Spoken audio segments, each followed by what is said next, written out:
Spanish fly. Spanish Prime Minister rejects NATO's call of increased defense spending. The annual NATO Leaders Summit is scheduled for June 24 and 25 in The Hague, Netherlands. This meeting marks the first gathering for NATO Secretary-General Mark Rutte, in his role as the political leader of NATO. It is also the first NATO leaders meeting featuring President Donald Trump during his second term. This year's summit has been shortened by one day compared to previous meetings, and has one overarching goal: to reach an agreement on increasing defense spending, a priority for both President Trump and Secretary Rutte within the defense organization. However, this week, that goal appears to be in doubt. President Trump, much to the consternation and anxiety of most NATO leaders, has publicly announced his intent to implement the long-delayed Asian pivot aimed at countering the increasing threats posed by China. As a result, the United States will prioritize Asia over European defense. The anxiety among NATO leaders does not primarily stem from the announcement of the Asian pivot itself, as this has been a defense policy goal since President Obama's administration. Although European leaders did not fully embrace this shift, they grudgingly accepted it, as they were reluctant to publicly challenge the U.S. president at that time. The current concern is that the Ukraine war persists, and NATO, despite increasing defense spending since the conflict began, has little to show for it.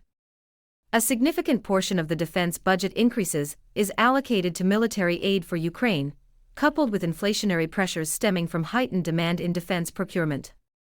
Additionally, there are delays associated with the time it takes for budgeting, production, procurement, and deployment processes. The potential reduction of U.S. defense commitments raises alarms, particularly as Europe continues to lag in military capabilities, and consequently, in deterrence, without a robust U.S. military presence and a U.S. defense policy that prioritizes European security. The anxiety among NATO, the European Union, and their member states centers on the prospects for peace in Ukraine. While talks have largely stalled, discussions continue at lower levels with intermediaries. The most common peace deal proposed by Western nations involves Europe supplying peacekeepers to be deployed within Ukraine, with Europe acting as the guarantor of peace, independent of U.S. involvement. However, in addition to Russian opposition, there exists a significant capability gap among European nations, preventing them from providing a sufficiently large and enduring force to address Ukraine's long-standing security concerns. NATO and its European members need to increase military defense spending for deterrence, and to position European countries at the forefront of defense and peacekeeping efforts, should the need arise. Apart from Mark Rutte, French President Emmanuel Macron has frequently advocated for this, aligning with a long-term objective of France dating back to Charles de Gaulle. However, increased defense spending is not universally accepted. Many NATO countries prioritize domestic issues over defense, even in light of the ongoing Ukraine war. The new spending goals that Secretary Rutte is advocating this week call for NATO to increase its defense spending from 2% of GDP to 5% of GDP. This proposed increase is divided into two categories. Defense-specific spending would rise to 3.5%, while 1.5% would be allocated to security-related projects that may have dual-use applications. However, this week, the Prime Minister of Spain, Pedro Sanchez, expressed his disapproval of this plan put forth by President Trump and Secretary Rutte. Mr. Sanchez stated that an increase in defense spending to 5% would be unreasonable and unproductive, and he communicated this sentiment to Secretary Rutte. Spain has never met the 2% GDP defense spending target set by NATO in 2014. Currently, Spain ranks near the bottom in defense spending, with its defense budget amounting to only 1.28% of its GDP. Although Spain has agreed to increase its spending to 2.1% by 2029, Mr. Sanchez believes that this level of spending is sufficient for the country's military needs. He acknowledges that other NATO countries may have different requirements, and does not wish to restrict them from spending more, indicating that a flexible formula for defense spending is necessary.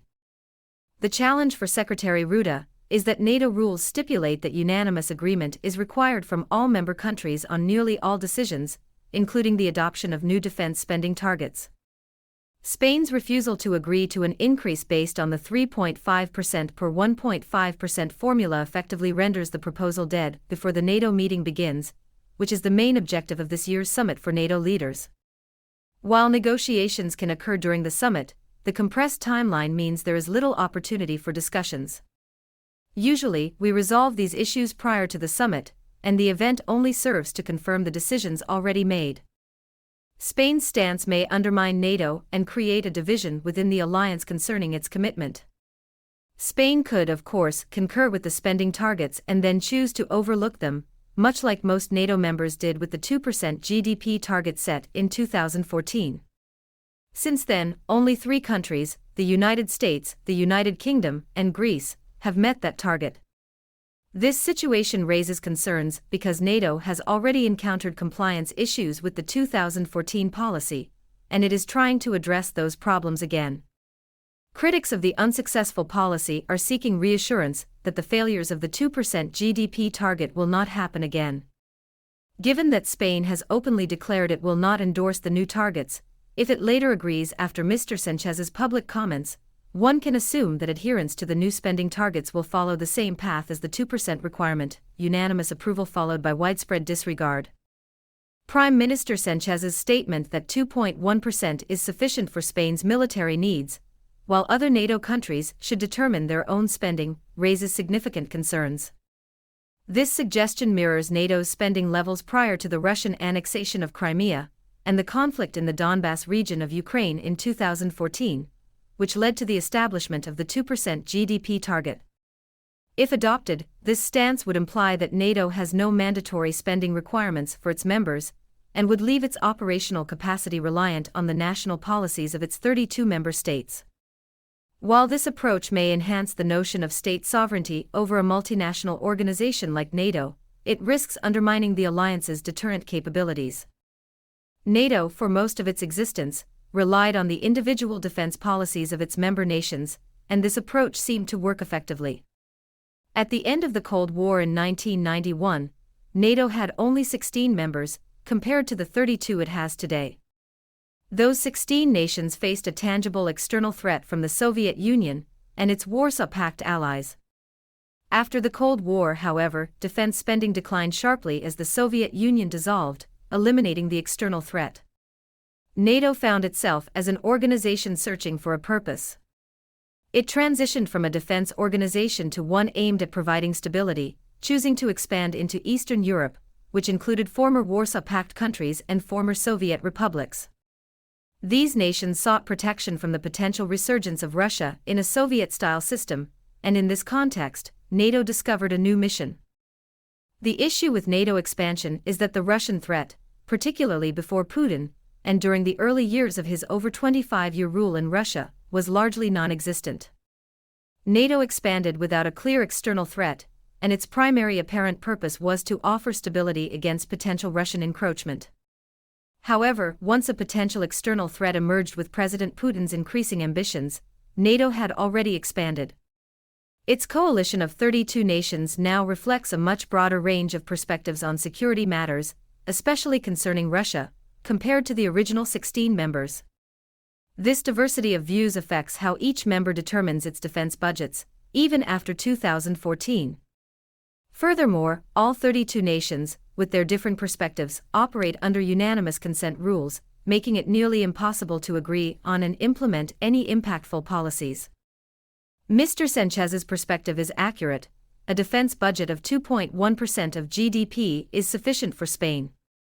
The country is only minimally involved in supporting Ukraine, and has not held significant global influence since the Spanish-American War of 1898.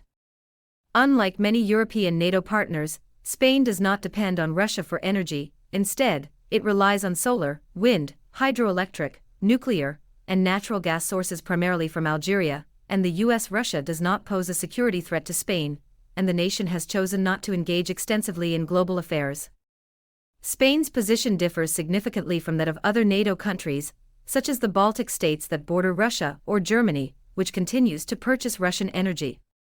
It is worth questioning why Spain seeks membership in NATO. However, this is irrelevant since Spain is already a member of the organization. There is no mechanism to expel a country that does not wish to leave, due to the requirement of unanimous consent among member nations.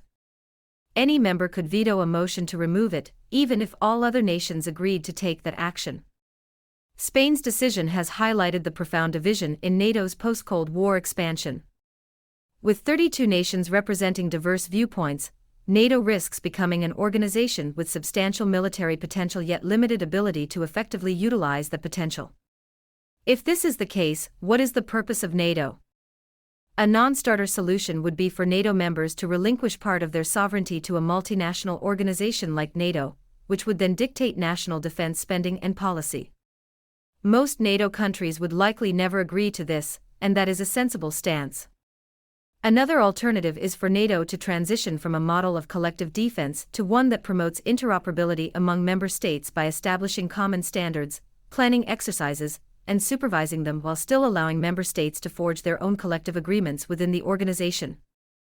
NATO countries concerned about Russia established their own ad hoc organization, complete with its own rules and spending requirements, to address the situation in the East. While NATO facilitates this ad hoc organization, it does not direct its activities. This includes discussions related to Article 5, where the wider organization considers whether to assist its member states. Even without unanimous consent, the new NATO organization provides support to the ad hoc organization in its efforts. This is not a perfect solution, but Spain, while not the only country hesitant to commit to the 3.5% per 1.5% framework, has effectively undermined the primary purpose of the NATO leaders' summit next week. Even if Spain experiences an 11th-hour change of heart, the damage is done due to its history of non-compliance with the 2% GDP goal, a pattern shared by many other NATO countries. It will be perceived as Spain agreeing, but ultimately mirroring its past behavior regarding the 2% goal, agreeing without following through. They will realize they can agree without the expectation of compliance. Prime Minister Sanchez will act as a traitor to the benefit of a significant number of NATO members, indicating that Secretary Rutte, despite all his efforts, has faced a major setback ahead of his inaugural leadership summit as NATO Secretary General. It's time to consider a Plan B.